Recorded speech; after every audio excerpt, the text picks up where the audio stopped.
Guys ഇന്നത്തെ video പുതിയ വീട്ടിൽ വേറെ ഒന്നുമില്ല കേട്ടോ. ഇതേ ഈ ഒരു നാരങ്ങൽ ഉപ്പും മുളകൊക്കെ ഇട്ടിട്ടുണ്ട്. ആരാണ് ഫസ്റ്റ് എക്സ്പ്രഷൻ ചെയ്യാത്തതിന് ഒരു ചലഞ്ച് ഉള്ളത്. അപ്പോൾ ജയിച്ചെന്ന സമ്മാനം ഈ ബട്ടർ സ്കോച്ചിൻ്റെ ഐസ്ക്രീം ആണ് സമ്മാനം. അപ്പോൾ നമുക്ക് നേരെ വീഡിയോയിലോട്ട് പോയാലോ? പോവാം. റെഡി 1 2 3 അഞ്ചൊക്കെ കഴിഞ്ഞപ്പോൾ ഒരാൾ ഓടിയിട്ടുണ്ട്. ഇരുന്നിട്ട് ഓടിക്കണേ നമുക്ക് കാണിച്ചു തരാം. പക്ഷെ അന്നാണ്ട് ഓടിയിട്ട് നമുക്ക് ഒരു ടാപ്പത്തെ വെള്ളം ഫുള്ളൊന്ന് തീർക്കും തോന്നുന്നു. അവളെ കാണിച്ചു തരാം. ഈ എരിയുണ്ട് എനിക്ക് എന്നാ നമുക്ക് ഈ എൻ്റെ ഓളെ എരിയൊക്കെ മാറ്റിയിട്ട് നമുക്ക് കാണട്ടെ. പോയിട്ട് ഇച്ചിരി പഞ്ചസാര എടുക്കുന്നോ.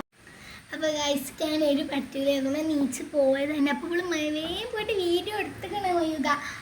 അപ്പോൾ എന്തായാലും മയ്യുകയാണ് ജയിച്ചത് എല്ലാവർക്കും ഉറപ്പനാണല്ലോ. അപ്പോൾ എന്തായാലും നമുക്ക് മയ്യുക ഐസ്ക്രീം എടുക്കാം. എന്നാൽ കൊണ്ടേക്ക എന്തായാലും തരാനും. അപ്പോൾ ഗൈസ് മയ്യുക ഉണ്ടോ ജയിച്ചിട്ടുള്ളത്. അപ്പോൾ ഈ വീഡിയോ കണ്ട് ഇഷ്ടപ്പെട്ടാൽ ലൈക്കും ഷെയറും സബ്സ്ക്രൈബും ബെൽ ബട്ടണും ഒക്കെ ചെയ്യണം കേട്ടോ. അപ്പോൾ അടുത്തൊരു വീഡിയോ ഇട്ട് കാണാം. ബൈ.